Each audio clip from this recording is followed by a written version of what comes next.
Good morning Telangana. నేను సంగప్ప. ఇవాళ పేపర్లో వచ్చినటువంటి ముఖ్యమైన వార్తలను చూసి వాటిని విశ్లేషిద్దాం. అన్ని పేపర్లు కూడా రెండు అంశాలు ప్రధానంగా తీసుకున్నాయి. ఒకటి, నిన్న కూడా ఇంటర్ బోర్డు దగ్గర విద్యార్థులు తల్లిదండ్రుల ఆందోళన కొనసాగినాయి. పోలీసులు వచ్చి అరెస్ట్ చేసినారు. విద్యార్థి సంఘాల వాళ్ళని పట్టుకెళ్ళినారు నిన్న కూడా. తర్వాత ఏబీవీపీ మినిస్టర్ క్వార్టర్స్ని ముట్టడించింది, అక్కడ కూడా అరెస్ట్ అయినాయి. మొత్తానికైతే ఇంటర్మీడియట్ ఫలితాలు విద్యార్థుల్ని తల్లిదండ్రులను అరెస్ట్ చేపిస్తున్నాయి. అదొక వార్త మెయిన్ బ్యానర్గా ఉంది అన్ని పేపర్లో. రెండవది, నిన్న కాంగ్రెస్ నుంచి బట్టి విక్రమార్క, సిఎల్పి నేత బట్టి విక్రమార్క, తర్వాత షబ్బీర్ ఇద్దరు కూడా పోచారం శ్రీనివాసరెడ్డి గారిని స్పీకర్ని కలిశారు. స్పీకర్ని ఆయన ఇంట్లో వాళ్ళ ఊరిలో కలిశారు. ఆయన అసెంబ్లీకి రావట్లేదని చెప్పి పార్టీ ఫిరాయించిన ఎమ్మెల్యేలపై చర్య తీసుకోవాలని చెప్పారు. అయితే దానికి సంబంధించి స్పీకర్ ఏం చెప్పలేదని చెప్పి వాళ్ళు మాట్లాడినారు. ఆ పాయింట్ ఒకటి ఉంది. ఇంకోటి ఇంపార్టెంట్ మిస్ అయింది. ఇంటర్మీడియట్ రిజల్ట్స్ పైన బాల హక్కుల సంఘం హైకోర్టుని ఆశ్రయించింది. విద్యార్థుల్ని మానసిక ఆందోళన గురి చేసి ఇబ్బంది పెడుతున్నారు, ప్రభుత్వంపై చర్య తీసుకోండి. తర్వాత ఆ రిజల్ట్స్ విషయంలో రీవెరిఫికేషన్, రీకౌంటింగ్ విషయంలో కూడా ఫీజు కట్టమంటున్నారు, దాన్ని మీరు ఫ్రీగా చేసినట్టు ఆదేశించండి చెప్పి కోర్టును ఆశ్రయించారు. కోర్టు ప్రభుత్వాన్ని తర్వాత ఇంటర్ బోర్డుని చాలా సీరియస్గా ముట్టికాయలేసింది. సమస్య వస్తే చేతులు ఎత్తేస్తారా అని చెప్పి ప్రశ్నించింది. లెక్కలు చూపించి తప్పించుకుంటారని చెప్పి కూడా అడిగింది. ఈ పాయింట్ కూడా ఒకటి ప్రధానంగా ఉంది. చూద్దాం ఎవరెవరు ఏం రాసినారో. వెలుగు ఈ కాంగ్రెస్ ఎమ్మెల్యేల ఫిరాయింపుకు సంబంధించి ఫినిషింగ్లో ఫిరాయింపులను రాసింది. ఫినిషింగ్లో ఫిరాయింపులు అంటే ఇప్పటికే 11 మంది కాంగ్రెస్ ఎమ్మెల్యేలు జంప్ అయినారు. ఇంకో ఇద్దరు వస్తే ఇక సిఎల్పి అయిపోయినట్టే, అది ఆ మీనింగ్తో రాసింది. మరో ఇద్దరు ఎమ్మెల్యేలు జంప్ అయితే సిఎల్పి చేజారిపోతుంది. 3-4 రోజుల్లో వ్యవహారం క్లైమాక్స్కు. ఇక టీఆర్ఎస్ ఎల్పీలో సిఎల్పి విలీనమే తరువాయి. అసెంబ్లీ సమావేశాల నాటికి తంతు పూర్తి. ఇప్పటికే అధికార పార్టీలోకి 11 మంది కాంగ్రెస్ ఎమ్మెల్యేలు. ఫిరాయింపుదారులను డిస్మిస్ చేయాలని స్పీకర్ను కలిసిన బట్టి బాన్స్వాడ వెళ్లి పోచారం శ్రీనివాసరెడ్డితో భేటీ. ప్రజాస్వామ్యాన్ని పట్టపగలే ఖూనీ చేస్తున్నారని మండిపాటు. 26 నుంచి కాంగ్రెస్ పార్టీ ప్రజాస్వామ్య పరిరక్షణ యాత్ర. ఇది వెలుగు రాసినటువంటి వార్త. ఇది నెక్స్ట్, హైకోర్టు ఇంటర్ బోర్డు పైన, ఇంటర్ రిజల్ట్స్ పైన మాట్లాడింది. సమస్య వస్తే చేతులెత్తేస్తారా? ఇంటర్ రిజల్ట్లో గందరగోళంపై హైకోర్టు ఘాటు వ్యాఖ్యలు. లెక్కలు చూపించి తప్పించుకుంటారా? ఫెయిల్ అయిన 3 లక్షల మంది పేపర్లు దిద్దేందుకు 2 నెలలు ఎందుకు? 9 లక్షల మంది పేపర్లు 1 నెలలో దిద్దలేదా? స్టూడెంట్ల సమస్యను పరిష్కరించాల్సిందే, ఏం చేస్తారో 29లోగా చెప్పండి అని చెప్పి హైకోర్టు ఆదేశించింది. తర్వాత 3వ రోజు ఆందోళన, వందల సంఖ్యలో వచ్చిన స్టూడెంట్స్ అండ్ పేరెంట్స్ అంటూ ఇంటర్ బోర్డు దగ్గర ఉన్న పరిస్థితిని వివరించింది వెలుగు. దీనిపైన విద్యాశాఖ మంత్రి జగదీష్ రెడ్డి మాట్లాడారు. రాజకీయం చేస్తున్నారు అన్నారు, అదే పాయింట్ తీసుకుంది. ఇంటర్ వివాదంపై మంత్రి జగదీష్ రెడ్డి తప్పులు చేసిన వారిపై కఠిన చర్యలు తీసుకుంటామని వెల్లడి. తర్వాత శ్రీలంకలో జరిగినటువంటి వరుస బాంబు పేలుళ్లకు తామే కారణమని, తామే బాంబులు పేల్చామని చెప్పి నిన్న ఐసిస్ ప్రకటించింది. లంకా పాపం ఐసిస్దే, పేలుళ్లు తమ పనేనని ప్రకటించుకున్న టెర్రర్ గ్రూప్. 7 టెర్రరిస్టుల ఫోటోలు విడుదల. 321కి చేరిన మృతుల సంఖ్య. మృతుల్లో 10 మంది ఇండియన్లు, 38 మంది విదేశీయులు, 50 మంది చిన్నారులు ఉన్నారు. ఆ పాయింట్ కూడా ఒకటి ప్రధానంగా ఉంది. నెక్స్ట్ ఈనాడు చూద్దాం. ఈనాడు హైకోర్టు ఇంటర్ బోర్డుకి వేసిన ప్రశ్న తీసుకుంది. గణాంకాలొద్దు, పరిష్కారం చెప్పండి అని బ్యానర్తో తీసుకుంది. ఇంటర్ ఫలితాల పొరపాట్లపై హైకోర్టు ఆదేశం. 10 రోజుల్లో 3 లక్షల మంది విద్యార్థుల ప్రశ్నపత్రాలు పునర్మూల్యాంకనం చేయలేరా? అది హైకోర్టు సూటి ప్రశ్న. తర్వాత అటు 3వ దశ ఎన్నికలు జరిగినాయి భారతదేశం అంతా. అహ్మదాబాద్లో నిన్న ప్రధానమంత్రి నరేంద్ర మోడీ తన ఓటు హక్కు వినియోగించుకున్నారు. ఆ ఫోటోను పబ్లిష్ చేసింది ఈనాడు. తర్వాత ఇంకొక వార్త, రాష్ట్రాల పర్యటనకు సీఎం కేసీఆర్ అన్న బ్యానర్తో ఫెడరల్ ఫండ్ కూర్పు కోసం ఇక ఎలక్షన్ అయిపోయినటువంటి రాష్ట్రాలకి సీఎం కేసీఆర్ వెళ్ళబోతున్నారు. ఆ పాయింట్కి సంబంధించిన వార్త అది. ఆంధ్రజ్యోతి చూద్దాం. ఆంధ్రజ్యోతి ఇంటర్ బోర్డు దగ్గర ఉన్నటువంటి పరిస్థితిని, ఇంటర్ బోర్డు ముందు ఉన్నటువంటి ఆందోళన హైలైట్ చేస్తూ పబ్లిష్ చేసింది. ఉగ్రవాదులం కాదు విద్యార్థులం. పోలీసులు అక్కడికి వచ్చినటువంటి విద్యార్థులు నా మార్కులు తప్పు జరిగినాయి, సరిచేయండి అని చెప్పి వస్తే పోలీసులు వాళ్ళని ఈడ్చుకెళ్ళి డీసీఎంలలో, తర్వాత పోలీస్ వ్యాన్ ఎక్కించి పోలీస్ స్టేషన్ తీసుకెళ్లారు. దానిపైన రాసింది ఆంధ్రజ్యోతి. ఉగ్రవాదులం కాదు విద్యార్థులం, న్యాయం కోరి వస్తే అరెస్ట్లా, బాధిత ఇంటర్ విద్యార్థుల మండిపాటు, పోలీసుల కవచంలో ఇంటర్ బోర్డు కార్యాలయం, కొనసాగిన ఆందోళన, విద్యార్థి సంఘాల ధర్నా, అరెస్టులు, మరో 2 విద్యార్థుల ఆత్మహత్య. ఆ తర్వాత హైకోర్టుకు సంబంధించి తప్పు మీదే అని హైకోర్టు అన్నది. అర్ధరాత్రి నిప్పు రాజేసి పిల్లల్ని రీవాల్యుయేషన్కు దరఖాస్తు చేసుకోమంటే ఎలా? మీ నిర్వాకానికి విద్యార్థులు మూల్యం చెల్లించాలా? ఇంటర్ బోర్డుపై హైకోర్టు వ్యాఖ్య అంటూ తీసుకుంది. తర్వాత అటు సీఎం కేసీఆర్ ఫెడరల్ ఫ్రంట్ కూర్పు కోసం రాష్ట్రాల టూర్ని ఫెడరల్ ఫ్రంట్ ఏర్పాటు కోసం కేసీఆర్ రాష్ట్రాల టూర్ అన్న బ్యానర్తో ఆ వార్తను పబ్లిష్ చేసింది. తర్వాత ఇక్కడ ఆ 4 అనర్హులే అన్నటువంటి బ్యానర్తో టీఆర్ఎస్లో చేరుతున్నాం ప్రకటించినటువంటి 4 ఎమ్మెల్యేలపై చర్య తీసుకోవాలని చెప్పి బట్టి అండ్ షబీర్ అలీ స్పీకర్ని కలిశారు. ఆ పాయింట్ కూడా తీసుకుంది. తర్వాత మోడీ ఓటేసిన తర్వాత అహ్మదాబాద్లో అమిత్ షా మనుమరాలతో దిగినటువంటి ఒక ఫోటో కూడా పబ్లిష్ చేసింది ఆంధ్రజ్యోతి. నమస్తే తెలంగాణ యాజ్ యూజువల్గానే ధర్మగంటను కంటిన్యూ చేస్తున్నారు వాళ్ళు.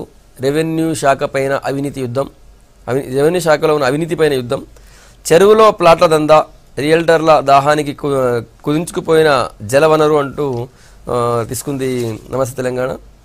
ఇది జనగామ జిల్లాకు సంబంధించినటువంటి వార్తను ఒకటి పబ్లిష్ చేసింది, మిగతా ఏమీ లేవు. ఇంటర్ రీవెరిఫికేషన్ రీకౌంటింగ్కి గడువు పెంపు అనేటువంటి వార్తని పబ్లిష్ చేసింది. ఇవి ముఖ్యంగా ఉన్నటువంటి వార్తలు. వాటిని విశ్లేషిద్దాం. మనతో కాంగ్రెస్ పార్టీ నుంచి ఆ పార్టీ జనరల్ సెక్రటరీ మానవతరాయ్ గారు, తర్వాత టీఆర్ఎస్ నుంచి అశోక్ ముస్తాఫరే గారు మనతో ఉన్నారు. 2 అంశాలని ముందు ఇంటర్మీడియట్ గురించి మాట్లాడదాం. ఇంటర్ రిజల్ట్స్ పైన నిన్న హైకోర్టు చాలా సీరియస్గా ప్రభుత్వాన్ని ప్రశ్నించింది. తప్పు మీరు చేసి పిల్లల్ని కరెక్ట్ చేసుకోమని చెప్తారా, రీవాల్యుయేషన్ రీవెరిఫికేషన్ చేసుకోమని చెప్తారా? ఒకటి. రెండోది 3 లక్షల ఎవరైతే ఫెయిల్ అయినారో 3 లక్షల పేపర్ తిద్దలేరా అంటే 6 నెలలు టైం పడుతుందని చెప్పారు గవర్నమెంట్ నుంచి. 2 నెలలు టైం పడుతుంది సార్, 2 నెలలు టైం పడుతుందని చెప్పారు. సో ఇట్లా ఉంది. మరి నిన్న కూడా ఆందోళన జరిగాయి. ఏది పరిస్థితి మానవతరాయ్ గారు? ఒక విద్యార్థి నాయకుడిగా మీరు విద్యార్థి ఉద్యమం నుంచి వచ్చిన వారు కదా, సమస్య పరిష్కారం ఏంది? ఒకటి, ఈ సమస్య కారణం రాష్ట్ర ప్రభుత్వం, ఇంటర్ బోర్డు. ఇంత జరుగుతుంటే నిన్నటికి 16 మంది, ఈ రోజుకి 18 మంది ఆత్మహత్యకు పాల్పడ్డారు. ఇలా చేవెళ్లలో ఒక విద్యార్థిని, వరంగల్ జిల్లాలో మహబాద్ జిల్లాలో ఒక విద్యార్థి, ఇంటర్ విద్యార్థి ఆత్మహత్య చేసుకున్నారు. మానవతరాయ్ గారు, మీరు తెలంగాణ ఉద్యమంలో ఉన్నారు. తెలంగాణ ఉద్యమంలో విద్యార్థుల ఆత్మహత్యలు మీరు చూశారు మీ యూనివర్సిటీ నుంచి కూడా. దయచేసి నేను అనుకుంటున్నా ఈరోజు నా చర్చలో, ఈ చర్చలో ఆత్మహత్యలు అంటే విషయం పక్కన పెట్టిన విద్యార్థులు మీరు కూడా ఒక విద్యార్థి నాయకుడిగా ప్రభుత్వానికి ముఖ్యమంత్రి గారికి పదే దాన్ని ఎక్కువ చెప్పడం వల్ల కొంతమంది విద్యార్థులు. ఉదాహరణ చెప్తున్నా. మంచిర్యాల జిల్లాలో ఒక రైతు నా పొలం సంబంధించిన డాక్యుమెంట్లు ఇవ్వటం లేదని చెప్పి ఆ అధికారులు నన్ను ఇబ్బంది పెడుతున్నారని చెప్పి ఫేస్బుక్లో ఫిబ్రవరిలో పోస్ట్ పెడితే పార్లమెంట్ ఎన్నికల ముందు ముఖ్యమంత్రి గారు ఆయనకి స్వయానా ఫోన్ చేసి అదంతా రికార్డ్ చేసి యావత్ తెలంగాణ ప్రపంచానికి నేను గొప్పవాడిని, ఒక రైతు సమస్యను నేను పరిష్కరించా అని చెప్పి ప్రచారం చేసుకున్న ముఖ్యమంత్రికి గుర్తులేదా? 18 మంది ఈ రోజుకు చనిపోయారు. వాళ్ళు ఎందుకు చనిపోయారు, ఎట్లా చనిపోయారు, వాళ్ళ పరిస్థితి ఏంది, కనీసం వారి గురించి నోరు విప్పరా? ఎందుకండి ఈ యొక్క ముఖ్యమంత్రి గారి తీరు చూస్తుంటే నాకేమనిపిస్తుంది అంటే, రోమ్ నగరం తగలబడుతుంటే నీరో చక్రవర్తి తన అంతఃపురంలో ఫిడేలు వాయించుకుంటూ కూర్చున్నట్టు ఈ ముఖ్యమంత్రి గారి తీరుంది. కనీసం మానవత్వం ఉండదండి. అసలు ఒక ప్రజాస్వామ్యబద్ధంగా తెలంగాణ కోసం ఉద్యమం చేసినట్టు ఉద్యమకారుడు ముఖ్యమంత్రి ఏమైనా కనీసం ఒక మాట అయినా నోరు విప్పరండి. ఇది నేననే మాట కాదు, అక్కడికి వచ్చినటువంటి తల్లిదండ్రుల ఆవేదన, రాష్ట్ర వ్యాప్తంగా ఉన్నటువంటి ప్రజలు అనుకునే మాటను నేను మాట్లాడుతున్నా. కానీ ఇందులో రాజకీయాలు ఏమన్నా జగదీష్ రెడ్డి గారు అసలు మతి భ్రమించి మాట్లాడుతున్నారు. అసలు దానికి సంబంధం ఉందండి? బోడిగుండికి మోకాలికి ముడి వేసే విధంగా మాట్లాడతారు. చిల్లర రాజకీయాలు చేసేది ఎవరండి? అసలు నాకు అర్థం కావట్లే. చిల్లర రాజకీయాలు ప్రతిపక్షాలు చేస్తే ప్రతిపక్షాలు తమ బాధ్యతను సక్రమంగా నిర్వర్తిస్తున్నాయి. అది చూసి తట్టుకోలేక రేపు ఇంటర్వ్యూలో అవకతవకలు బయటపడితే ఎక్కడ జైలుకు పోవాల్సి వచ్చిందో, ఎక్కడ మంత్రి పదవి పోద్దా అని చెప్పి అక్కస్తో మంత్రి గారు ఆ విధంగా మాట్లాడి నిజంగా చిల్లర కోసం కకృతి పడింది ఎవరండి? అసలు గ్లోబల్ ఈనా సంస్థ అనేది అసలు దాని ప్రమాణికాలు ఏంటి, ఎక్కడ పుట్టింది? గతంలో జేఎన్టీయూ పరీక్షల వాల్యుయేషన్లో అది అవకతవకలు పాల్పడితే అక్కడ దాన్ని బ్లాక్ లిస్ట్లో పెట్టడం జరిగింది. అట్లాంటి ప్రమాణాలు లేని సంస్థని ఎందుకు తీసుకొచ్చే అసలు ఈ రాజు అనేవాడు ఎవడు? నాకు అర్థం కాదు. ఎవరు ఆయన ఎవరు? అసలు కేటీఆర్ గారితో ఇంటర్మీడియట్ గుంటూరులో చదువుకుండా ఆరోపణలు వస్తున్నాయి. ఇంకొక ఆరోపణలు చేయడం ఆధారాలు గతంలో ఈ పరీక్షల వైఫల్యాలు ఇది ఒకటే కాదు కదండి. ఎంసెట్ కుంభకోణంలో ఏమైంది? అది కూడా దాని మూలాలు ఎక్కడ ఉన్నాయి? మాట్లాడింది. నాకు అవకాశం వచ్చినప్పుడు నన్ను మాట్లాడండి, మీకు వచ్చినప్పుడు మీరు మాట్లాడే సభ్యత. గతంలో ఎంసెట్ కుంభకోణాన్ని కూడా ఏమైంది? ఒక సాఫ్ట్వేర్ సంస్థ, దానికి మూలాలు ఉన్నాయి. అది కూడా ఎక్కడ నుంచి ఉంది? భీమవరం నుంచి కేటీఆర్ గారు బంధువులకు సంబంధించిన అంశాలు ఉన్నాయి. వాస్తవంగా అసలు తెలంగాణలో ఏం జరుగుతుంది అంటే రాజకీయంగా గుత్తాధిపత్యం చేసుకోవటం, ప్రతిపక్ష పార్టీలు మాట్లాడే పార్టీలు బతకనీయకుండా చేసుకోవటం, వ్యవస్థల్లో వీళ్ళ కమిషన్ల కోసం అంటే సాంప్రదాయబద్ధంగా ఉన్నటువంటి మూల్యాంకన పద్ధతులు కాదని చెప్పేసి కొత్త వ్యవస్థల్లో వీళ్ళ కమిషన్లు ఇచ్చే సంస్థల్ని అది ఆంధ్ర ప్రాంతం నుంచి తీసుకొచ్చేసి తెలంగాణ బిడ్డల జీవితాలు ఈ విధంగా బలి చేశారు. ఈ రోజు 18 మంది చనిపోయారు. ఇవాళ 3 లక్షల మంది ఆంధ్ర ప్రాంతం ఏంది ఇందులో అంటే ఎవరు వీళ్ళు గ్లోబల్ అనే సంస్థ ఎక్కడ దాని మూలాలు ఎక్కడ ఉన్నాయి? ఎవరు రాజు ఎవరు అసలు ఎక్కడ పుట్టిండు ఆయన ఎక్కడ ఉన్నాడు అసలు? గతంలో ఎంసెట్ కుంభకోణం చేసింది ఎవరు? ఆయన మూలాలు ఎక్కడ ఉన్నాయి? భీమవరంలో ఉన్నాయా? తెలంగాణలో ఉన్నాయా? ఇంతమంది మొత్తుకున్నా కానీ కనీసం దున్నపోతు మీద వానపడ్డట్టు కనీసం స్పందన ఉండదండి ఈ ప్రభుత్వానికి. కనీసం ముఖ్యమంత్రి ఆ రోజు కేటీఆర్ గారు స్పందించారు, ట్విట్టర్ లో ట్వీట్ చేశారు. ట్విట్టర్ లెక్క ట్వీట్ చేయటం నాకు అర్థం కావట్లేదు. తన కొడుకు ఏదైనా అవార్డు వస్తే మొన్న ఏదో ఘనకార్యం చేసి చెప్పి హత్తుకొని ట్విట్టర్ లో పెట్టారు. ఇలా 18 మంది ఉజ్వలమైనటువంటి భవిష్యత్తు ఉన్న వాళ్ళు, బంగారు భవిష్యత్తు ప్రతిభావంతులైనటువంటి విద్యార్థులు ఆత్మహత్య చేసుకోవడం మీ తప్పిదాల కారణంగా చేసుకుంటే తల్లిదండ్రులు వచ్చి అక్కడ ధర్నాలు చేస్తుంటే వీళ్ళు అసలు కనీసం మానవత్వంతో పోలీసు రాజ్యం నడిపిస్తారండి. ఇక్కడ తల్లిదండ్రులు మా బిడ్డల రీవాల్యుయేషన్ ఏంది, రీవెరిఫికేషన్ ఏంది దరఖాస్తు చేసుకోవడానికి వస్తే వాళ్ళని అసలు ఇంటర్ బోర్డులోకి పోనీయకుండా టీఆర్ఎస్ నేతలు వస్తే వాళ్ళని నేరుగా ఎర్రతి బాచీలేసి లోపల తీసుకుపోతున్నారు. అదేవిధంగా దొడ్డిదారులు ఈ రాజుని ఇంటర్ బోర్డు వెనక తీసుకుపోయి దొడ్డిదారులు విచారణ జరపాల్సిన అవసరం తప్పు చేయకపోతే ఇట్లాంటి వైఫల్యాలు ఉన్నాయి కాబట్టి ఇంత రాద్ధాంతం జరుగుతుంది. ఇప్పటికైనా ముఖ్యమంత్రి గారు నోరు విప్పాలి. దేశ రాజకీయాలు కాదండి, అసలు తెలంగాణలో చక్కదించండి. బిడ్డల జీవితాలు తగలబడిపోతున్నాయి, 3 లక్షల మంది జీవితాలు నాశనం అవుతున్నాయి. మీరు దేశ రాజకీయాలు మనోదరాయ్ గారు ఇప్పుడు మొన్న ఇంటర్మీడియట్ బోర్డు ఎగ్జామ్స్లో అవకతవకలు జరిగినాయని అన్నీ ఇవి జరుగుతున్నాయి కదా. ఆ రోజే కేటీఆర్ గారు నిన్న ముఖ్యమంత్రి గారు కూడా మంత్రిని పిలిచి ఒక కమిటీని అందరిని పిలిచి అసలు ఏం జరిగిందని దాని మీద ఇది చేయడం జరిగింది. మొన్ననే మంత్రి గారు ఒక మాట అన్నారు, ఇంటర్మీడియట్ బోర్డు ఎగ్జామ్ రాసిన ప్రతి బిడ్డకు న్యాయం జరుగుతుంది, ఎవరికి కూడా అన్యాయం జరగనీయము అని క్లియర్గా చెప్పడం జరిగింది. 3 సభ్య కమిటీ వేయడం జరిగింది. దాని మీద ఆ కమిటీ నిన్న 8 గంటల పాటు ఆ ఇంటర్మీడియట్ బోర్డులో కూర్చుండి అందరితో చర్చించి అసలు తప్పు ఎక్కడ జరిగింది, తప్పు జరగడానికి 4-5 అవకాశాలు ఉన్నాయండి. ఒకటి, అక్కడ పేపర్ దిద్దేటప్పుడు జరిగిందా, లేకుంటే పేపర్ దిద్దినాక కూడా అక్కడ సూపర్వైజర్ ఉంటాడు అక్కడ జరిగిందా, లేకుంటే మరి ఏదైతే టెక్నికల్గా ఉన్నదో టెక్నికల్ అక్కడ జరిగిందా, ఇంటర్మీడియట్ బోర్డులో జరిగిందా, అది తేలినప్పుడు వాస్తవంగా అన్యాయం జరిగి ఉంటే దాని మీద డెఫినెట్గా రిపోర్ట్ ఇస్తారు. ఎవరైతే ఇంట్లో దోషులు ఉన్నారో వాళ్లకు కఠినంగా డెఫినెట్గా మేము శిక్షిస్తామని చెప్తున్నాం. మరో రెండో విషయం, నిన్న హైకోర్టులో ఏదైతే పిటిషన్ వేశారో సరే, ఇప్పుడు ఈరోజు కూడా రీవాల్యుయేషన్కు మనకు అవకాశం ఉంది, రీకౌంటింగ్ ఉంది, ఇవన్నీ అవకాశాలు ఉన్నాయి కదా. లాస్ట్ ఇయర్ కూడా మనకు తెలియదు అంటే దాని మీద మనం చర్చ చేయలేదు, ఇది చేయలేదు, కానీ 25,000 మెంబర్స్ రివాల్యుయేషన్ కోసం అప్లికేషన్ పెట్టినారు. ఈ సంవత్సరం 10,000 మంది పెట్టినారు. నేను చెప్తున్నాను అంటే దీన్ని ఇప్పుడు ప్రతిపక్షానికి ఏ సమస్య లేదు కదా, దీన్ని ఏదో భూతద్దంలో చూపించేది. ఇంకోటి దుర్మార్గమైన చర్య ఏంటంటే ఈ విద్యార్థులు మన తెలంగాణ బిడ్డలు వారి యొక్క భవిష్యత్ అంటే తెలంగాణ భవిష్యత్ వాళ్ళు చనిపోతే కాంగ్రెస్ వాళ్ళు వేరే పార్టీ వాళ్ళందరూ చనిపోతూ వాళ్లకు ధైర్యం ఇవ్వాలి. ఫెయిల్ అయినా మేమున్నాము, రీవాల్యుయేషన్ చేపిస్తాము, అసలు న్యాయం చేపిస్తామని చెప్పక చనిపోతున్నారని ఎక్కువ మందికి చనిపోయే విధంగా ప్రోత్సహించడం అనేది ఇది సరైన చర్య కాదని నేను చెప్తున్నాను. సరైన చర్య కాదు. మీ పైన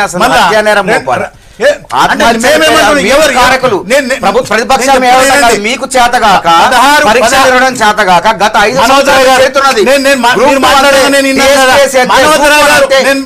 పరీక్షలు మాట్లాడడానికి అర్హతే లేదు. 5 సంవత్సరాలుగా ఎంతో మంది నిరుద్యోగులు ఇబ్బంది పరీక్షల్లో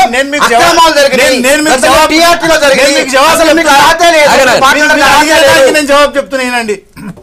ఏదైతే 16 మంది చనిపోయారో క్లియర్గా వారు నిజంగానే దీంట్లో తప్పులై చనిపోయారా, వాళ్ళకి నిజంగా ఎక్కువ మార్కులు రాక చనిపోయి ఉంటే ఎవరైతే దోషులు ఉన్నారో వాళ్ళను కఠినంగా అసలు వారే దీనికి ఇది అని మేము వాళ్ళకి శిక్ష ఇస్తాం, అందులో ఎటువంటి అనుమానం లేదు. డెఫినెట్ ఏం చేస్తారు వాళ్ళ ఆత్మహత్యకు పురికొల్పిన కేసు పెడతారా ఆత్మహత్యకు కారణాలు కూడా ఉండాలి కదా. మర్డర్ కేసు పెడతారా ఇప్పుడు ఆత్మహత్యకు పురికొల్పిన వాళ్ళ మీద కూడా మర్డర్ కేసు పెడతారు, వాళ్ళ వల్ల పెడతారా? టీఆర్ఎస్ లో 2 రకాల రాజనీతి నడుస్తుంది. కేసీఆర్ కి డబ్బాలు కొట్టే వాళ్ళకి అప్పటికప్పుడే పనులు అయిపోతాయి. సామాన్య ప్రజలు ప్రతిపక్షాలు మాట్లాడే వాళ్ళకి మాత్రం ఏమీ కావు అక్కడ. ఎందుకంటే ఉదాహరణకు అసలు ఈ 3 నెలలు కోర్టును కూడా తప్పుదోవ పట్టిస్తారండి. ఒక జడ్జిని ఉన్నతమైన న్యాయస్థానంలో న్యాయమూర్తులను కూడా వీళ్ళు తప్పుదోవ పట్టిస్తారు. కనీసం ఇట్లాంటి అత్యవసరమైన పరిస్థితి వచ్చింది. ఈ పరిస్థితి నుండి ఎట్లా బయటపడాలి? కనీసం 10-15 రోజుల్లో మూల్యాంకనం చేయొచ్చు 3 లక్షల మందికి.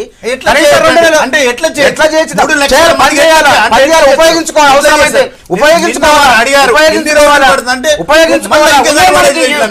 15 రోజులు అన్నప్పుడు కరెక్ట్ కాదు అది. మళ్ళీ కూడా ఇప్పుడు 9.70 లక్షల మంది పెట్టినప్పుడు 9 లక్షల మంది ప్రశ్నాపత్రాల మూల్యాంకనానికి 4 రోజులు పెట్టినప్పుడు 3 లక్షల మందికి ఇంకా 15 రోజులనే కావాలి. అంటే ఇందులో విషయం ఎవరైతే కంటే కూడా ఎక్కువ ఉన్నారు. వీళ్ళ వైఫల్యాలు గుర్తుపెట్టుకోండి. ఇంటర్ బోర్డు ఉగ్రవాద సంస్థగా ఇంటర్ బోర్డు తల్లిదండ్రులు గాని బిడ్డలు గాని ఆ మార్కుల గురించి వెరిఫికేషన్ గురించి వెబ్సైట్ ఓపెన్ కావట్లేదని చెప్పి వాళ్ళ ఆడికి వెళ్తే కనీసం వాళ్ళని ఉగ్రవాదుల కన్నా ఘోరంగా ట్రీట్ చేస్తూ అరెస్ట్ చేయడం జరుగుతుంది. ఆడవాళ్ళని చూడకుండా మగ పోలీసుతో వాళ్ళని గెంటి వేయడం జరుగుతుంది. ఇదే నా పరిపాలన. అసలు ఇట్లాంటి పరిపాలన ముఖ్యమంత్రి గారు చూస్తూ అసలు ఏ విధంగా ఉన్నారు? Right sir. సిద్ధారెడ్డి గారు, ఇంకా ఇంటర్మీడియట్ బోర్డు దగ్గర ఆందోళన కొనసాగినాయి. అయితే ఆల్రెడీ మేము కమిటీ వేసినాం, మీకు అందరికీ కూడా న్యాయం జరుగుతుంది, ఎవరు ఆందోళన చెందవద్దని చెప్తూ రాజకీయ పార్టీలన్నీ కూడా రాజకీయాలు చేస్తున్నాయి, అపోహలు వద్దని చెప్పి విద్యాశాఖ మంత్రి చెప్పారు. ఇప్పుడు ఆ కమిటీ ఎందుకు అనేది ప్రభుత్వం తేల్చాలి. ఎందుకంటే ఏదైతే సంస్థ తప్పులు చేసిందో ఆ సంస్థ తప్పులు చేసిందా లేదా, అంతర్గతంగా ఏం తప్పులు జరిగినాయి, ఆ విషయం మీద కమిటీ వేశానని చెప్పేసి మంత్రి గారు చెప్పడం అనేది జోక్. ఎందుకంటే ఆల్రెడీ సంస్థకు ఏదైతే సంస్థకు మీరు పనప్ప చెప్పినారో వాళ్ళకి సామర్థ్యం లేదు కాబట్టి పూర్తి స్థాయిలో తప్పులు దొరికినాయి, మెమోలు తప్పు వచ్చినాయి, ఫలితాలు తప్పు వచ్చినాయి. ఇంకా కూడా వాళ్ళకి సామర్థ్యం ఉందా లేదా అని చెప్పేసి నిర్వహించడానికి మళ్ళీ కమిటీ ఎందుకో నాకు అర్థం కాలేదు. జరిగినటువంటి తప్పులను సరిదిద్దుకోవడం కోసము, విద్యార్థులకు సరైనటువంటి ఒక న్యాయం చేయడం కోసము ఏం చేయాలో దాని మీద కమిటీ వేసుంటే బాగుండేదని నాకు అనిపించింది. టెక్నికల్గా వేరే ఇది వేరే అని ఇచ్చారు. ఇప్పటివరకు అయితే వాళ్ళు ఏదో నేను హడావుడి చేసినట్టు కనపడింది. వాళ్ళను ఈ ఇంటర్ బోర్డు కార్యదర్శిని లేకపోతే గ్లోబరీనా సంస్థను పిలిచి విచారణ చేసినట్టు మనం చూసినాం. కానీ ఇప్పటి వరకు కూడా గవర్నమెంట్ దగ్గర నుంచి ఒక ప్రాపర్ సొలేస్, అంటే వీళ్ళందరికీ కూడా అన్యాయం జరిగిన వాళ్ళకి మేము న్యాయం చేస్తాము, మీరేం బాధపడనక్కర్లేదు, లేకపోతే రీవాల్యుయేషన్, రీవెరిఫికేషన్, రీకౌంటింగ్ ఏదైతే ఉందో ఇది మేము ఉచితంగా చేస్తాము, జిల్లాల వారీగా ఏమైనా హెల్ప్ డెస్క్లు ఏర్పాటు చేసి అక్కడ ఉన్నటువంటి విద్యార్థుల తల్లిదండ్రులు హైదరాబాద్ దాకా వచ్చే అవసరం లేదు, ఆందోళన పడాల్సిన అవసరం లేదు. ఎవరైతే ఉన్నత స్థాయి చదువులకు పోతున్నారో, జాతీయ స్థాయి కాంపిటేటివ్ ఎగ్జామినేషన్స్కి పోయినరో వాళ్ళకి దీని ద్వారా అన్యాయం జరిగితే జరగకుండా ముందే మేము వాటిని ఏదైనా ప్రివెంట్ చేసే ప్రయత్నం చేస్తాము. ఈ రకమైనటువంటి టోన్ ఎక్కడ వినబడట్లేదు. ప్రభుత్వం ఎట్లా ఉందంటే పరిస్థితి, మీరు ఏం మాట్లాడినా మేము వినము, వినే ఉద్దేశంలో లేము, యాడమెంట్గా బిహేవ్ చేస్తూ ఉన్నారు. ఇంక్లూడింగ్ ఇప్పుడు ఎడ్యుకేషన్ మినిస్టర్ గారు ఎట్లా మాట్లాడాల్సిన అవసరం ఉండే, జరిగిన తప్పుని కొద్ది గొప్ప ఒప్పుకొని ఇంటర్ బోర్డులో తప్పిదం జరిగింది, దీన్ని మేము ప్రభుత్వం వైపు నుంచి పూర్తి స్థాయిలో సరిచేస్తామన్న పద్ధతిలో మాడాలి తప్పితే రాజకీయ పార్టీలు తప్పులు చేస్తున్నాయి, ప్రతిపక్షాలు బాధ్యతారహితంగా ఉన్నాయి, అంతర్గతంగా అధికారుల మధ్యలో గొడవలు ఉన్నాయి. అంతర్గతంగా అధికారుల మధ్యలో గొడవలు ఉంటే ఇన్ని రోజుల నుంచి ప్రభుత్వం ఏం చేస్తూ ఉంది? ఇంత చిన్న విషయం తెలుసుకోలేనటువంటి పరిస్థితి ఉందా? నాకు అర్థం కాలేదు. అంటే ఇవాళ నేను చూశాను, ఒక ఓఎస్డీ గారు ఆయన స్థాయిలో పనిచేసే వాళ్ళు లేరని చెప్పి ఆయన రిటైర్ అయిన నెక్స్ట్ డేనే మళ్ళీ ఆయన ఓఎస్డీగా పెట్టారు. ఏదైతే పరీక్షల కంట్రోలర్ ఉన్నాడో నెక్స్ట్ డేనే ఓఎస్డీగా పెట్టినారు. అంటే ఇంటర్ బోర్డు ఇన్ని సంవత్సరాల కాలంలో సెకండ్ ర్యాంక్ ఆఫీసర్స్ ఎవరైతే ఉన్నారో ఆ స్థాయికి పనిచేయించడానికి వాళ్ళని సిద్ధం చేయలేదా? అంటే దీనివల్ల ఏమైందంటే చాలా సంవత్సరాల నుంచి పాతుకుపోయినటువంటి అధికారులు ఇర్రెస్పాన్సిబుల్ ఉండే అవకాశం ఉంది.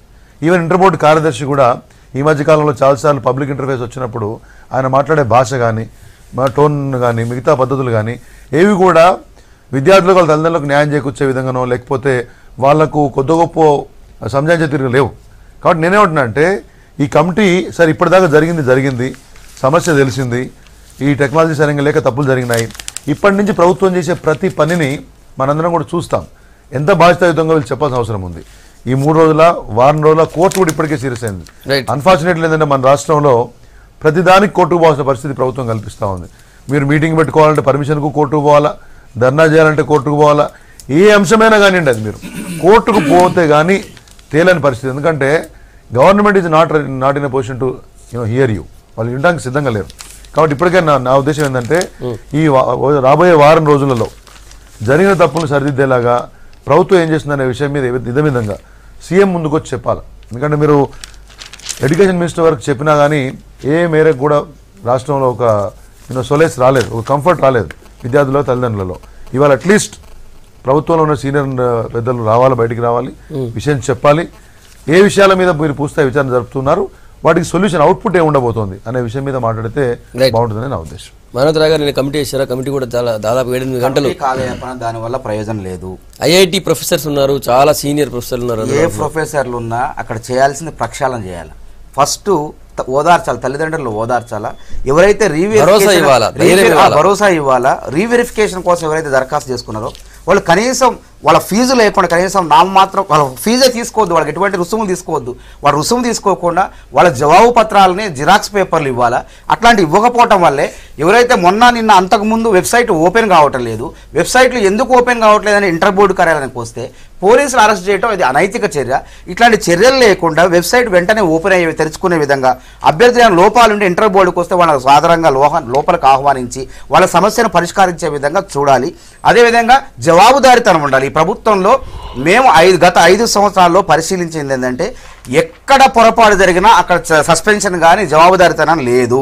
గతంలో టీఎస్పీఎస్సీలో కోకొలలుగా ఇట్లాంటి పొరపాట్లు జరిగినాయి. సాక్షాత్తు గ్రూప్ 1 అంటే రాష్ట్ర స్థాయి అధికారులు నిర్ణయించే ఇంటర్వ్యూలో ఎక్కువ మార్కులు వచ్చిన వాళ్ళని కాదని చెప్పేసి తక్కువ మార్కులు వచ్చిన వాళ్ళకి ప్రాధాన్యమైనటువంటి DSP, sub collector, joint collector లాంటి పోస్టులు ఇవ్వడం జరిగింది. అది గుర్తించి మేమంతా కలిసి పోరాటం చేస్తే ఆ టీఎస్పీఎస్కి గేటు దగ్గర పోయి ఆందోళన చేస్తే మళ్ళీ భయపడి ఈ గుట్టంతా బయటపడిద్దని చెప్పేసి అది మా తప్పు కాదు, సెంటర్ ఫర్ గుడ్ గవర్నెన్స్ తప్పు. ఆ రోజే అన్నాం ఎవరిని సస్పెండ్ చేస్తారు, ఇందులో ఎవరిపైన చర్యలు తీసుకుంటారని చెప్పి. అదేవిధంగా కాంగ్రెస్ పార్టీ హయాంలో కిరణ్ కుమార్ రెడ్డి గారు ముఖ్యమంత్రిగా ఉన్నప్పుడు గ్రూప్ 2 ఇంటర్వ్యూలో ఒక సాక్షాత్తు ఒక మెంబరు పట్టుబడితే వీడియోలో చిత్రీకరణ మొత్తం ప్రసారం అయితే అప్పటికప్పుడు ఆ మెంబర్పై క్రిమినల్ కేసులు పెట్టి బొక్కలో పెట్టడం జరిగింది. కనీసం ఈ 5 ఏళ్లలో ఎన్ని పరీక్షలు అండి? కానిస్టేబుల్ 10,000 మంది రిక్రూట్ పరీక్షల్లో కూడా అంతే అవకతవకలు జరిగినాయి. దాంట్లో ఎవరిపైన చర్యలు తీసుకోలేదు. గ్రూప్ 2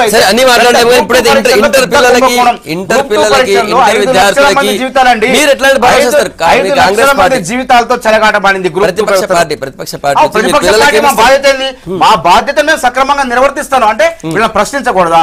ప్రశ్నిస్తున్నాం కాబట్టి ఈరోజు ప్రతిపక్షం లేకుండా మా ఎమ్మెల్యేలను అక్రమంగా వాళ్ళకి ప్రలోభ పెట్టి ఆస్తి పొలాలు ఇచ్చి డబ్బులు ఇచ్చి కొనుగోలు చేసే అవసరం లేకున్నా సరే ప్రజాస్వామ్యాన్ని పరిహాసం చేస్తాడు ఈ కేసీఆర్ గారు. సరే, ఇప్పుడు గవర్నమెంట్ దీన్ని స్పందిస్తలేదు అనడం అని తప్పు.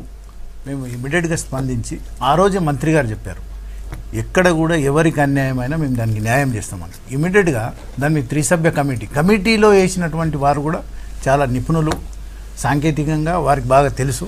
మరి ఎక్కడ పొరపాటు జరిగింది, ఎక్కడైతే అసలు జరిగిందా లేదా, ఏమైంది, ఎక్కడ జరిగింది అనేది ఒక 3 డేస్లో వారు దాన్ని క్లియర్గా ఇచ్చేస్తారు. ఆ తర్వాత ఎక్కడ పొరపాటు జరిగిందో వారి మీద చర్యలు ఉంటాయి. దీన్ని ఏ విధంగా సరి చేయాలనేది గవర్నమెంట్ కూడా ఇమీడియట్గా యాక్షన్ తీసుకుంటుంది. దాని మీద ఎటువంటి ఇది లేదు. విద్యార్థులతో మేమెందుకు ఆడుకుంటాం? విద్యార్థులే తెలంగాణకు భవిష్యత్తు కాబట్టి మేము డెఫినెట్గా విద్యార్థుల భవిష్యత్తు కోసం పనిచేస్తున్నాం. మొదటి నుంచి వీళ్ళు ఈ డేటా ప్రాసెసింగ్ సంస్థ అనేక సమస్యల్ని తీసుకొచ్చింది. ఇంకో విషయం, అక్కడ సమస్య విపరీత పరిణామాలు జరిగేవి కూడా. రీవాల్యుయేషన్కు, రీకౌంటింగ్కు, ఎగ్జామినేషన్కు అండ్ సప్లిమెంటరీ రాయడానికి అన్నిటికీ అవకాశాలు ఉన్నాయి. అంటే రీవాల్యుయేషన్ చేసినప్పుడు 600 రూపాయలు కట్టాలి,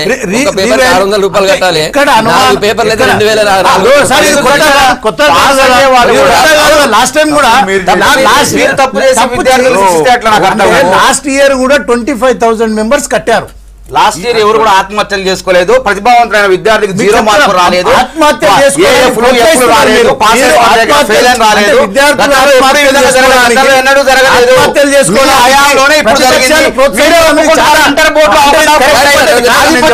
మీ మంత్రులే చెప్తున్నారు. అసలు నైతిక రాజాని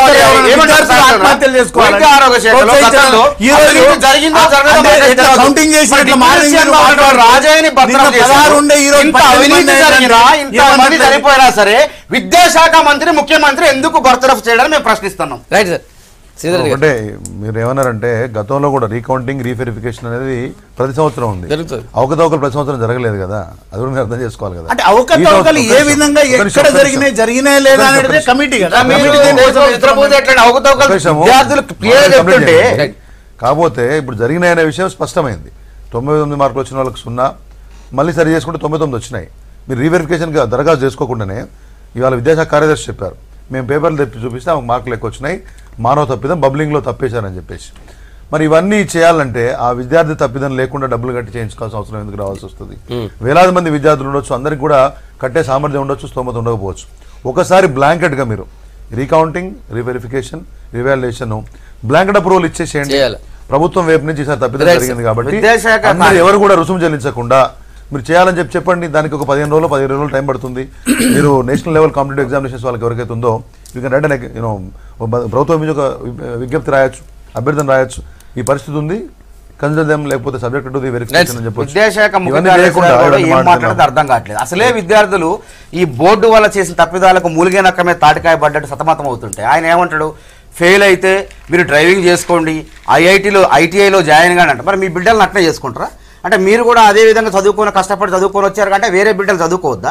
మీరు చేసిన తప్పుకు వాళ్ళు ఎందుకు కనీసం వాళ్ళ సక్రమంగా సరిదిద్దే బదులు ఆటోలు నడుపుకోండి, కార్లు నడుపుకోండి, డ్రైవర్లు కమ్మంటారు. అంటే మీ బిడ్డలు విదేశాల్లో ఊరేగవచ్చు, ఐఐటీలు పెద్ద పెద్ద కోర్సులు చేయొచ్చు. అంటే సామాన్యుల బిడ్డలు మాత్రం అంటే మీరు చేసిన తప్పుకు ఫెయిల్ అయితే వాళ్ళు అక్కడే ఆగిపోవాలా? ఇంకోటి అతి ముఖ్యమైన పొలిటికల్ న్యూస్ ఈరోజు వెలుగు రాసింది. ఫినిషింగ్లో ఫిరాయింపులు, అసెంబ్లీలో కాంగ్రెస్ పార్టీ ఖతం. అది మెయిన్ ఇష్యూ. దాని గురించి మాట్లాడదాం. ముందు కాంగ్రెస్ నుంచి చెప్పాలా. మనోహర్ రాయ్ గారు ఇప్పటికే 11 మంది ఎమ్మెల్యేలు చేరినారు, టీఆర్ఎస్లో చేరుతున్నామని ప్రకటించినారు.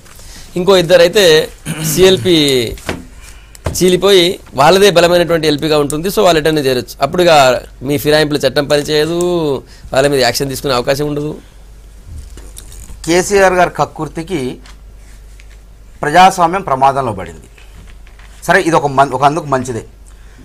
ఎవరైతే ఒక సిద్ధాంతానికి కట్టుబడి ఒక బీఫామ్ పార్టీతో ఒక బీఫామ్ పైన గెలిచి ప్రతిపక్షంలో ఉండి ప్రజల తరపున పోరాటం చేయాల్సినటువంటి నాయకులు ఈరోజు పొలాల కోసం, స్థలాల కోసం, 1000 గజాల జాగా కోసం, 10,000 గజాల జాగా కోసం, జెడ్పీ చైర్మన్ల కోసం, అంటే ఈ పార్టీలో గెలిచి ఈ పార్టీలో పదవులంపి జిల్లా అధ్యక్షులు ఉండి అంటే ఆ పార్టీ ఆశ పెడితే అక్కడికి వెళ్తున్నారు. ఇది జనాలంతా కూడా గమనిస్తున్నారు. పోయే వాళ్ళంతా ఒకటే, మీ V6 ద్వారా ఒకటే చెప్తున్నాం, ఎవరైతే పార్టీ మారుతున్నారంటే ఊరికే అభివృద్ధి కోసం కాదు, వాళ్ళకు వాళ్ళు అభివృద్ధి చెందడం కోసం పార్టీ మారుతున్నారు తప్ప మీకోసం కాదు. మీకోసం అయితే మీకోసం పోరాటం చేస్తారు. అధికార పార్టీ ప్రజాస్వామ్యంలో అధికార పార్టీ ఎమ్మెల్యే అయినా ప్రతిపక్ష పార్టీ ఎమ్మెల్యే అయినా ఒకటే. అధికార పార్టీ వాడు ఆ ప్రభుత్వం ఇచ్చేటువంటి పథకాలను సక్రమంగా అమలు జరిగేలా చూస్తాడు, ప్రతిపక్షం వాడు ప్రశ్నిస్తాడు, జరగకపోతే ప్రశ్నిస్తాడు. ఇదే తేడా. అంతేగాని వీళ్ళు పార్టీ మారుతున్నారంటే మీకు ఒరిగేదేం లేదు. ప్రతిపక్ష పార్టీ సిద్దిపేటలో హరీష్ రావు గారు, రాజశేఖర రెడ్డి గారు ఉన్నప్పుడు వేలాది కోట్లు డబ్బులు ఇచ్చి అభివృద్ధి చేసుకోలేదా? ఎక్కడ ఎమ్మెల్యేకి తక్కువ చేసిన కేసీఆర్ గారు నియోజకవర్గం చేయలేదా? అంటే ప్రతిపక్ష పార్టీలో ఉంటే ప్రజాసేవ చేయకూడదా? అంటే అధికార పార్టీలో ఉంటేనే చేస్తారా? ఇది ఎక్కడ అభివృద్ధి అని నాకు అర్థం కావట్లే. కొత్త నిర్వచనాలు చెబుతున్నారు. ప్రజాస్వామ్యాన్ని ప్రయాసం చేస్తూ అమ్మటం, కొనటం, అమ్ముడు పోవటం, కొనుక్కోవటం, అసలు ఇదేనా తెలంగాణ తెచ్చుకొని చెప్తున్నాం. మారుతున్న వాళ్ళు వాళ్ళ స్వలాభాల కోసం పోతున్నారు, ప్రజల కోసం పోవటం లేదు. పోయే వాళ్ళంతా 100కి 100 పాళ్ళు అవినీతి పరులు. ఉదాహరణకు ఖమ్మం జిల్లా సత్తుపల్లిలో మహాకూటమి అభ్యర్థి గెలిచిన సండ్ర వెంకట వీరయ్య ఇటీవలే పేపర్లు రావటం జరిగింది.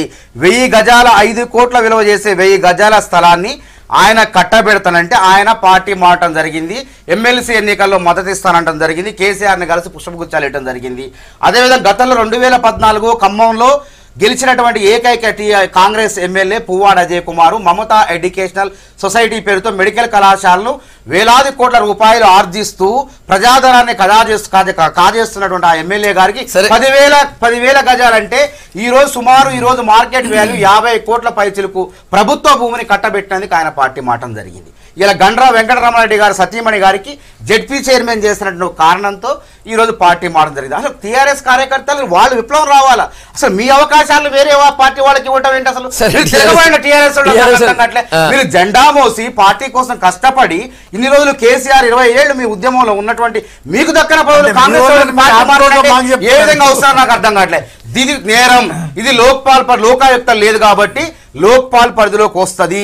అశోక హోటల్లో ఈ నిన్ననే ప్రారంభమైంది కార్యాలయం. ఆల్రెడీ సండ్ర వెంకట వీరయ్య మీద, ఇతర ఎమ్మెల్యేల మీద, అజయ్ మీద నేనే స్వయంగా ఆల్రెడీ సాక్ష్యాధారాలు సహా ఇంకా ముగ్గురు లైన్ లో పోయే వాళ్ళని వాళ్ళకి సిద్ధాంతాలు లేవు. వాళ్ళు కేసీఆర్ పెట్టే ప్రలోభాలకు ఆకర్షణ లోనవుతున్నారు. బలహీనం అనేది పొరపాటు. ఒకటే చెప్తున్నా, మహాత్మా గాంధీ గారిని తీసుకొచ్చి పిసిసి పీఠం మీద రాహుల్ గాంధీ గారిని నియమించిన ఈ కేసీఆర్ లాంటి వాడు కొంటనే ఉంటాడు, అమ్ముడు పోయేవాడు అమ్ముడు పోతూ ఉంటాడు. కాబట్టి ప్రజలు గమనించాలి, ప్రజాస్వామ్యాన్ని రక్షించాలి. ప్రతిపక్షం అనేది లేకుండా కేసీఆర్ ఇష్టారాజ్యంగా నియంత పోగొడుతూ రాజ్యం ఏళ్ళ చేస్తాడు. ఓకే ఓకే శ్రీధర్ గారు మీరేట చూస్తారు. అసెంబ్లీలో ఎల్పీ అయిపోయింది, సిఎల్పీ టీఆర్ఎస్ ఎల్పీ విలీనమైనట్టే. ఇంకో ఇద్దరే పోవాలి, ఆల్రెడీ ఇద్దరి కోసం నలుగురు లైన్లో ఉన్నారు, వాళ్ళకి ఇద్దరే కావాలి. నిజానికి అత్యంత దురదృష్టకరమైనటువంటి రాజకీయ వాతావరణం మన రాష్ట్రంలో కనబడుతూ ఉంది. ఇప్పుడు ఫిరాయింపులు జరుగుతుంటే ప్రజలు కూడా చాలా మౌనంగా ఉంటున్నట్టు కనిపిస్తుంది. అంటే వాళ్ళకు వేరే ఆప్షన్ లేకపోవచ్చు, కానీ చాలా నాటకీయంగా నిన్న వెంకటరమణారెడ్డి గారు ఆయన భార్య అంత బాధపడితే పోవడం ఎందుకు అంటున్నా. కాంగ్రెస్ పార్టీ మీకు సరే కాంగ్రెస్ పార్టీ గురించి నేను చెప్పాలని కాదు, కానీ నిజంగా ఆ పార్టీలో ఆయనకు ఎమ్మెల్సీ అవకాశం వచ్చింది, ఎమ్మెల్యేగా అవకాశం వచ్చింది, ఉమ్మడి జిల్లా అధ్యక్షులుగా చాలా కాలం ఉన్నారు, చీఫ్గా పనిచేశారు, మళ్ళీ అదే పార్టీ నుంచి ఎమ్మెల్యే అయ్యారు. 88 సీట్లు టీఆర్ఎస్కి వస్తే కూడా భూపాలపల్లి ప్రజలు మిమ్మల్ని గెలిపించినారు. జిల్లా కేంద్రం పోద్దని ఎవరో అన్నారని ఇవన్నీ చాలా హాస్యాస్పదమైనటువంటి అంశాలు.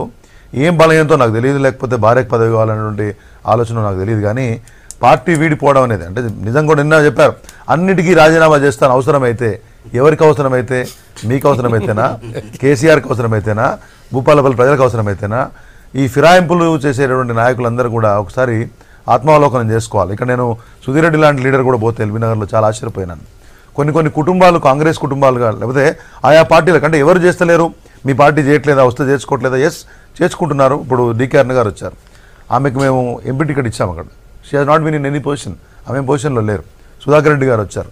అంటే ఒకవైపు కాంగ్రెస్ పార్టీ బలైన నాయకత్వం కనబడుతూ ఉంది, ఎమ్మెల్యేలు చేజారిపోతూ ఉంటే కూడా పీసీసీ వైపు నుంచి ప్రయత్నాలు వాళ్ళను సంజాయించుకోవడానికి కాకుండా లేకపోతే కక్షాయింపు దూరంలో ఉన్నట్టు కనబడుతుందని చెప్పేసి వాళ్ళ నాయకులు మాట్లాడుకున్నటువంటి పరిస్థితి. ఓవరాల్గా ఇక్కడనే కాదు, దేశం మొత్తం మీద కాంగ్రెస్ పార్టీకి ఒక చెడ్డకాలం ఉండొచ్చు, లేకపోతే నాయకత్వం లేమి కనబడుతుండొచ్చు, రాహుల్ గాంధీ ఒక అసమర్థ నాయకుడు కనబడుతుండొచ్చు.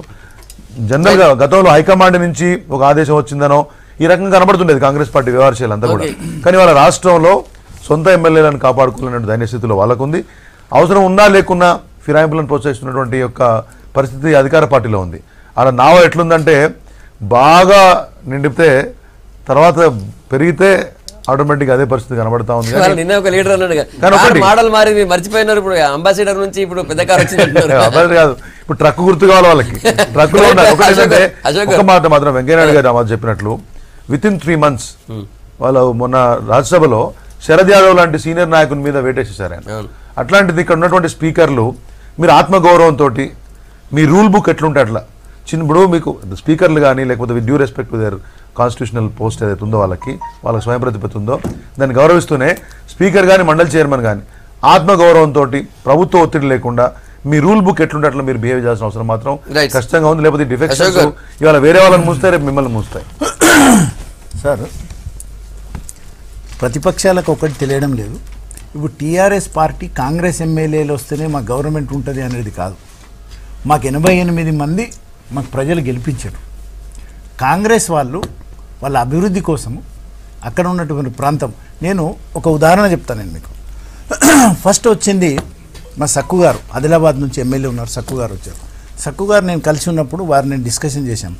నేను అడిగిన, అన్న మీరు దేనికోసం వచ్చిండ్రు టీఆర్ఎస్లో అంటే ఆయన ఒక మాట చెప్పిండు, 88 మంది టీఆర్ఎస్ వాళ్ళు గెలిచిండ్రు, కాంగ్రెస్ మేము 19 మంది గెలిచినప్పుడు మేము మా సొంత పేరు మీద గెలిచినాం, ఈ ప్రాంత ప్రజలకు మేము కూడా ఏమైనా చేయాలన్నప్పుడు కాంగ్రెస్ పార్టీలో ఎటువంటి దిశ లేదు, కాంగ్రెస్ పార్టీలో ఎవరు నాయకులు లేరు, ఎవరు నాయకులు లేరు. కాబట్టి ఈ ప్రాంత ప్రజలు మా మీద విశ్వాసం ఉంచిండ్రు, ఈ ప్రాంత ప్రజలకు మేము సేవ చేయాలంటే టీఆర్ఎస్ కేసీఆర్ గారు ఈరోజు తెలంగాణ కోసం ఎంతైతే అభివృద్ధి చేస్తున్నారో బంగారు తెలంగాణ సాధన కోసం మేము కూడా ఇంట్లో పాల్గొనాలి, ప్రజలందరూ మా మీద ఒత్తిడి తెస్తే నేను ఆ పార్టీలో చేరుతున్నానని చెప్పడం జరిగింది. మరో విషయం, ఈ పార్టీలో వస్తున్న వారు ఏం తెలియని వారు కాదు, చాలా సీనియర్ నాయకులు. ఇప్పుడు అన్న చెప్పారు కదా, 2-3 పేర్లు. వాళ్ళు కాంగ్రెస్ పార్టీలో ఎన్నో సంవత్సరాల నుంచి ఎందుకు వస్తున్నారు అనేది కూడా ఒక్కసారి ఆలోచించవలసిన అవసరం కాంగ్రెస్ పార్టీకి ఉన్నది. అసలు తీసుకుంటున్నారు అది కాదు, ఎందుకు పోతున్నారు, అసలు కాంగ్రెస్ పార్టీ నుంచి ఎందుకు పోతున్నారు? కాంగ్రెస్ పార్టీ రాబో రోజులలో రాష్ట్రంలో ఎక్కడ ఉండదు, ఇంకా కొన్ని రోజుల్లో దేశంలో కూడా ఎక్కడ ఉండదు. అది వారికి తెలిసింది కాబట్టి తెలంగాణ ఒక బంగారు తెలంగాణ, మన ప్రాంతాన్ని మనం అభివృద్ధి చేసుకుందామని ఒక మంచి ఉద్దేశంతో వారు ఇంకా వేరే ఉద్దేశం ఇంకోటి ఇంకోటి సార్ ఎవరికంటే వాళ్ళకే పోయే ఎమ్మెల్యే కదా, ప్రజలకు ఒరిగేది ఏం లేదు. మేము ముందే చెప్తున్నాం, ఇది ఒక డ్రామా. అభివృద్ధి కోసం అని చెప్పటం, ప్రజల కోసం ముసలి కన్నీళ్ళు పెడతాం, ఏడవటం, ఇది చేసుకుంటూ చేస్తారు. కానీ ప్రజలు తప్పక గుర్తిస్తారు. నాయకత్వ లోపాలు రాహుల్ గాంధీ నాయకుడే మీరు అనుకుంటే రాహుల్ గాంధీ నాయకుడు మీకు రాష్ట్రంలో నాయకుడు రాష్ట్రంలో నాయకుడు రాష్ట్రంలో నాయకుడు మా జాతీయ నాయకుడు రాహుల్ గాంధీ మీరంటే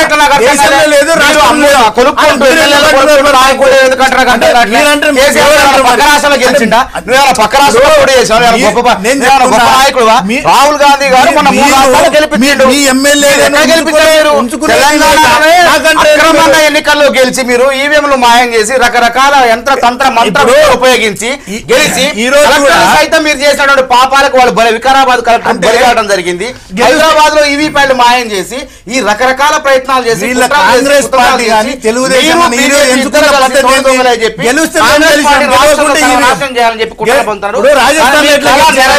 మధ్యప్రదేశ్ లో ఎట్లా గెలిచిండ్రు మీరు?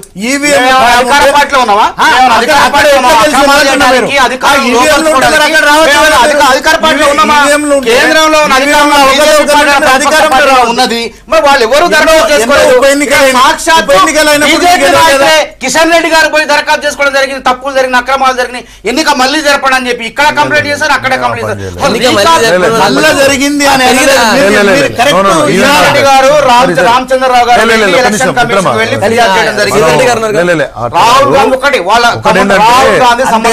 నాయకుడు ఏదో విమర్శించాలి కాబట్టి బురదల్లుతున్నారు. అట్లంటే బీజేపీ నుంచి కాంగ్రెస్ రాలేదా?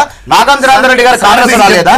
దేశవ్యాప్తంగా బీజేపీ ప్రతిపక్ష పార్టీలోకి పార్టీ అధికారంలో ఉన్నటువంటి పార్టీలో మారితే తాయిలాలు ప్రలోభాలు వాళ్ళకు గురి చేసి భయపెట్టో నయానో భయానో పెట్టి పార్టీలు మార్చుకుంటారు. ఉదాహరణకు ఇలా ప్రభాస్ గారు ఇష్యూ చూడండి. ఆయన ఫామ్ హౌస్ కోసం ఎప్పుడో దరఖాస్తు చేసుకుంటారు, రెగ్యులర్ కోసం. ఆయన దరఖాస్తు కనపడలేదు. రెవెన్యూ వ్యవస్థ గురించి అవినీతి అక్రమ నీతులు మాట్లాడేటువంటి ముఖ్యమంత్రి గారు ఇవాళ ఇంటర్ బోర్డులో ఇంత అవినీతి ఇంత జరుగుతుంటే దారుణాలు జరుగుతుంటే దాని గురించి మాట్లాడరు. సండ్ర వెంకటయ్య గారు పార్టీ ఆయనకు 1000 గజాలు ఈ విధంగా